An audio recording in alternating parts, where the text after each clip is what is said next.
Hello everyone, my name is Awa, and today I'll be speculating on what might come out in the Demeter DLC. First off, it's important to get this out the way, but I finally settled on how to pronounce it. I searched up this video on YouTube of this linguist who does nothing but teach you how to pronounce words, and for Demeter, he pronounces it as Demeter as well, not Demeter as I kept randomly throwing out there. But just in case that wasn't enough, I looked at a few more places and they all universally agreed it was Demeter. So with that out of the way, let's get on to the news that was found in the Xbox store but wasn't found on the Steam page listing. So while the Steam page was pretty bare bones, the Xbox store did us the favor of showing us more details. And that makes sense because Age of Mythology is an Xbox Game Studio game, with them making their way to PS5 being a whole deal now.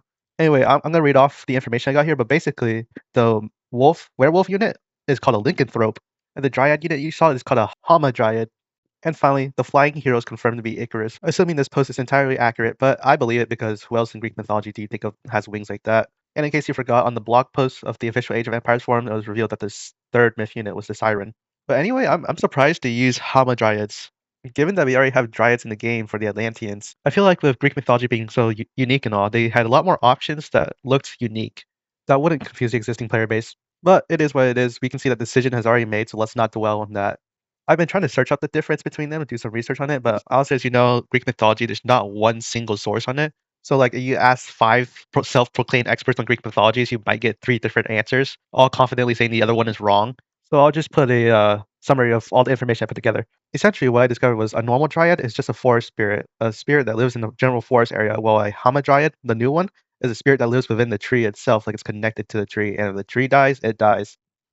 Which is why I guess they went with the design of a person being part of the tree as opposed to just a tree-looking spirit. But yeah, with that out of the way, I wonder what their abilities are going to be like. So with the Hamadryad's ability, I assume it had something to do with walls because if you look at the walls right here, it has vines all over it. But then I thought to myself, that's a lot of walls for one myth unit. So unless they're being a little deceptive right now and there's a bunch of Hamadryads outside of view behind all these walls, I doubt that their ability is related to the walls itself because this seems like too grand of a scheme for a single myth unit to perform. Usually their abilities are localized in one spot, but this seems universal, like an upgrade you would get from worshiping someone and then researching it. It wouldn't be too far-fetched to assume that worshiping the same person who gives you the tree ladies would give you a tree upgrade for your walls, but hey, I could also be wrong, and it's just their ability, and they have a really wide range of ability. But I myself seeing them as like a single use of the forest protection ground that the Chinese have, you know how it makes roots come out the ground and grabs onto the enemy? I could see them being a single use snare like that like has a second cooldown. And of course, it'll be up to the devs to determine how many seconds the ability cooldown should be. Moving on to lycanthropes, which are essentially werewolves. The first werewolf was a guy named King Lycan, who was cursed by Zeus to become the first werewolf because Zeus is just moving like that.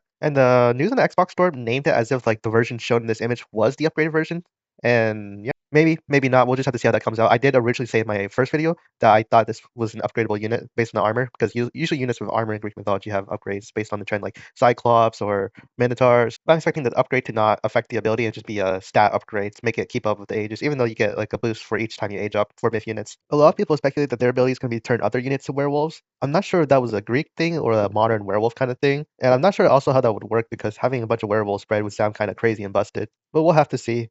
For me, I just gave it some boring ability, like a boring combat ability, like kind of the Minotaur or Cyclops just be throwing units around. Honestly, that's just how it is. Sometimes not all myth units need a flashy special effect or a unique one. Still makes it a fun and an awesome thing to play with. When you pick Cyclops or Minotaur, you still have a good bit of fun. And then for Sirens with their nature and all, I could see them having some sort of hypnotizing calls that might stun units for a bit, might even activate a little mini chaos where you just start swinging out discriminately. Or maybe since they're going with the original bird look for it, they can go for a sort of ability where they use their wings to bring units up into the sky and just throw them back on the ground. I mean, it'd be pretty funny, and then you'd hear the screams that the spiders for the Atlantean power give you, so why not?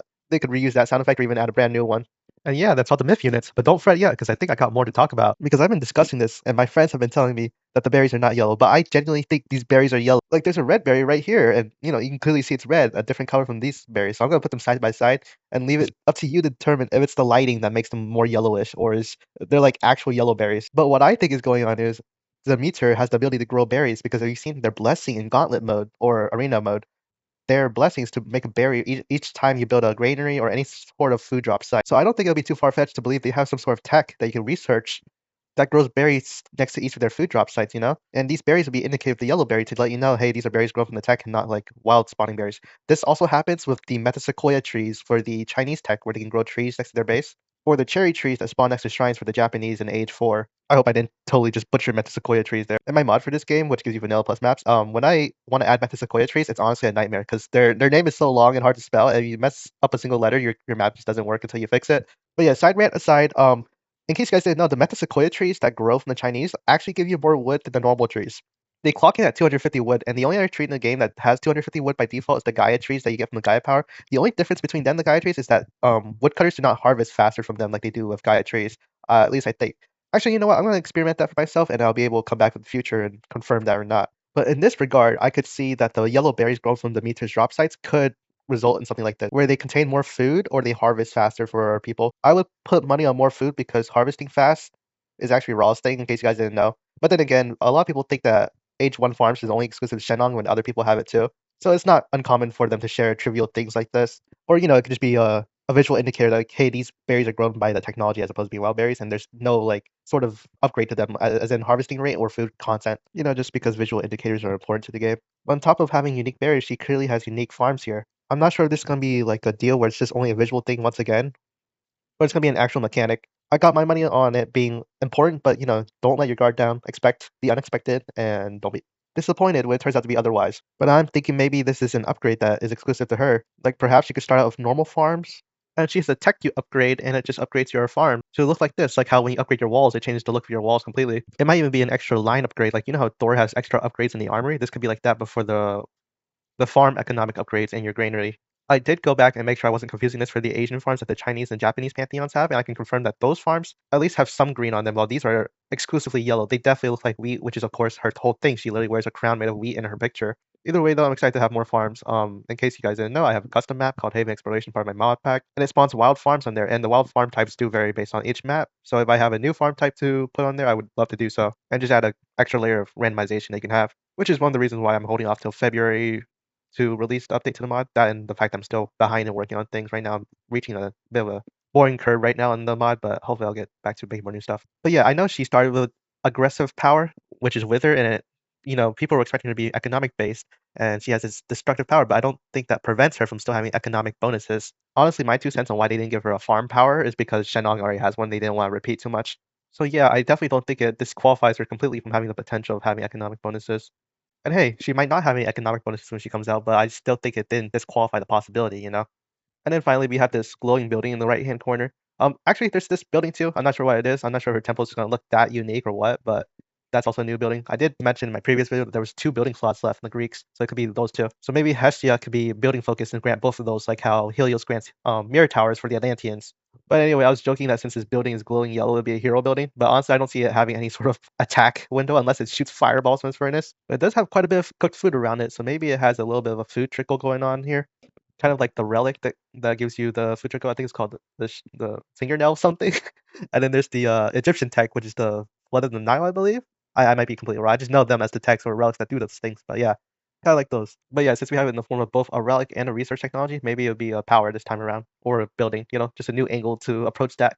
But then again, having so much technologies that benefit your food production could be a little too much. Since I know some people are definitely gonna want more military focused things and to play with. Again, Chenong's the comparison here since he's also a farming guy, but he gets free myth units to play with, just so his whole niche wouldn't just be farming.